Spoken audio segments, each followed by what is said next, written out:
శ్రీ గురుభ్యో నమ. మానసిక వేదనతో ఒక వ్యక్తి పరమాచార్య వారి దర్శనానికి వచ్చాడు. ఆయన పెరియవా, నేనంటే ఇంట్లో ఎవరికీ గౌరవం కానీ, మర్యాద కానీ, ఇష్టం కానీ లేదు. నన్నెవరూ లెక్క పెట్టడం లేదు. నాకు ఆత్మహత్య తప్ప మరో మార్గం కనిపించటం లేదు. మీరే దయతో మార్గాన్ని చూపించండి అంటూ వేడుకున్నాడు. స్వామివారు కోపంగా అతని వైపు చూస్తూ, ఆత్మహత్య చేసుకోదలిస్తే నా వద్దకు రావటం దేనికి?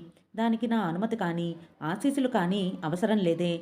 ఇలాంటి సలహాలిచ్చే మీ స్నేహితుల వద్దకే వెళ్ళండి అంటూ ఆగ్రహించారు. స్వామివారు అంత ఆగ్రహం చూపించటం చూడలేని ఆ వ్యక్తి వెక్కి వెక్కి ఏడవటం మొదలుపెట్టాడు. అప్పుడు స్వామివారు, మీ భార్యాబిడ్డలు మిమ్మల్ని గౌరవించటం లేదు అంటే మీలో జూదం కానీ, మద్యపానం కానీ, మరేదైనా దురలవాట్లు ఉన్నాయని అర్థమవుతోంది. వాటిని ముందు వదిలించుకోండి. ఇక ఆత్మహత్య ఏ సమస్యకి పరిష్కారం కాకపోగా మీరొక ప్రేతాత్మగా మారి తిరుగుతూ ఉంటారు. డాక్టర్లు మీ శరీరాన్ని తీసుకుని వెళ్ళి ముక్కలు ముక్కలుగా కోస్తారు. పోలీసులు వచ్చి మీ భార్యాబిడ్డల్ని ఎన్నెన్నో ప్రశ్నలతో వేధిస్తారు.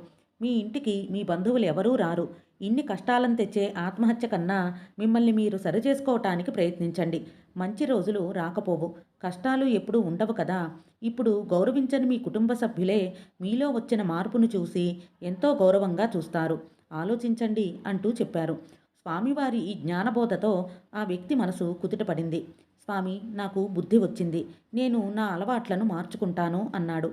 స్వామివారు ప్రసన్నులై ప్రసాదం ఇచ్చి పంపించారు. స్వామివారు ఒక మానసిక వైద్యుడిగా జ్ఞానబోధ చేసి అతని సమస్యకి పరిష్కారం చూపారు. శ్రీమాత్రే నమః.